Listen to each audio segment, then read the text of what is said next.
अधिवेशन खत्म होते ही चुनाव घोषित होंगे, उद्धव ठाकरे का महायुति सरकार पर तीखा हमला।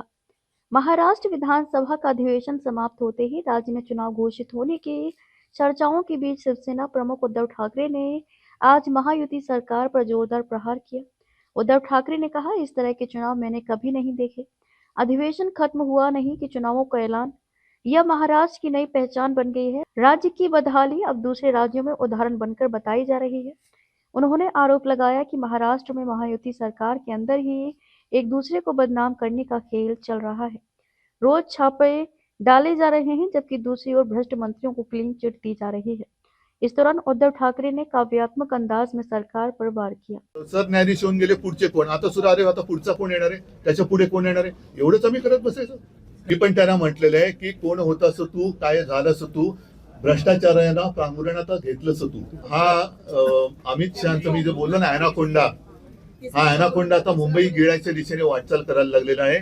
आणि त्यांनी एक पाऊल पुढे टाकून माझ्या महाराष्ट्राच्या राज्यातल्या गावांवरती जसं अरुणाचलवरती चीन हक्क सांगतोय, तसं गुजरात हा माझ्या महाराष्ट्राच्या खेड्यांवरती हक्क सांगतोय. आता हे कोण झाल्याचं काय झाल्याचं वगैरे जे काय आहे ना, आता यांना विचारा, तुमच्या हिंमत आहे का तिकडे जाऊन उभं राहायची तुमच्या अमित शहा विरुद्ध? हे मुंबईत आणि महाराष्ट्रात राहणाऱ्या गुजरातचे जो समाज आहे, ज्यांचं आणि आमचं काही भांडण नाही, त्यांच्यामध्ये आग लावण्याचा प्रकार आणि एका बाजूनी महाराष्ट्र गिळण्याचा प्रकार हे सुरू झालेला आहे. मुंबईतले अनेक उद्योगधंदे यांनी गुजरातला नेले, महाराष्ट्रातले नेले आणि त्याचबरोबरीने आता हे मुंबई बळकावण्याच्या दिशेने वाटचाल करायला लागलेले आहेत.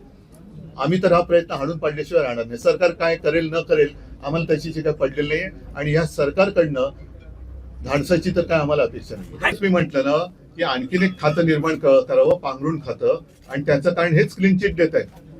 हेच क्लीन चिट देत आहेत. स्वतःच आरोप करायचे, स्वतःच क्लीन चिट द्यायचे, म्हणजे साधू हत्याकांडातल्या आरोप ज्यांच्यावरती केले त्यांना पक्षात घेतात. हे यांचं हिंदुत्व. हजारच शेतकऱ्यांना वाटप करण्यात आलं. अतिवृष्टीच्या काळात 100 कोटी. ठीक आहे, तुम्ही शेतकऱ्यात जाऊन त्यांना म्हणून मी पण येतो, तुम्ही पण या, आणि शेतकरी कोणाला प्रेमाने मिठी मारतो ते शेतकऱ्याला कळू दे. आणि म्हणून ते वेडेवाकडे आरोप करतायत की जेणेकरून तुमच्या सगळ्यांची म्हणजे आपल्या सगळ्यांची दिशाभूल व्हावी आणि कुठेतरी धार्मिक तेढ निर्माण करायची. म्हणजे तुम्ही भांडत राहा, आम्ही आमचं राज्य करत राहतो. आम्ही आमचं जे काय आहे, भ्रष्टाचार सुरू आहे, शांत बसा भ्रष्टाचार सुरू आहे, असं नवीन नाटक ते लिहितील आता. म्हणजे आता मधल्या काळात मी वाचलं कुठेतरी की मागे 2017 साली यांनी ज्या अनेक अशी नियमांची जंत्री करून शेतकऱ्याला कर्जमाफी एक उपकारासारखी जाहीर केली होती. त्याच्यात पात्र ठरलेल्या शेतकऱ्यांना लाभ मिळाला नाही, त्याची माहिती, मग शेतकऱ्यांची माहिती गोळा करण्याचं हे काम सरकार करते आहे, असं मला वाटतं कृषी मंत्री म्हणाले आपले. मला या सगळ्या मंत्र्यांना प्रश्न विचारायचा आहे की तुम्ही स्वतःला शेतकऱ्याची मुलं समजता, मग बापाची चौकशी कशी करू शकता? बापाची चौकशी करता, शेतकऱ्याची मुलं आहात ना. मी याच सभागृहामध्ये शेतकऱ्यांची कर्जमुक्ती करून दाखवली होती आणि ती मी अंमलात आणून दाखवली होती. मी कोणती चौकशी केली नव्हती, कोणत्याही अटीतटीचा सामना शेतकऱ्याला करायला लावला नव्हता आणि मी कोणी न मागता कर्जमुक्ती करून दाखवली होती. मुख्यमंत्री देवेंद्र फडणवीस पर तंज कसते हुए ठाकरे बोले, भ्रष्ट लोगों को बचाने की जो नीति शुरू है उसके हिसाब से अब फडणवीस जी को नया पांघरूण विभाग शुरू करना चाहिए और इसकी जिम्मेदारी भी खुद लेनी चाहिए।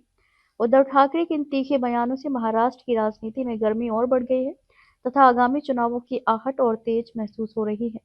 कैमरामैन सचिन के साथ सनी भोंगाडे, शंखनाद न्यूज, नागपुर।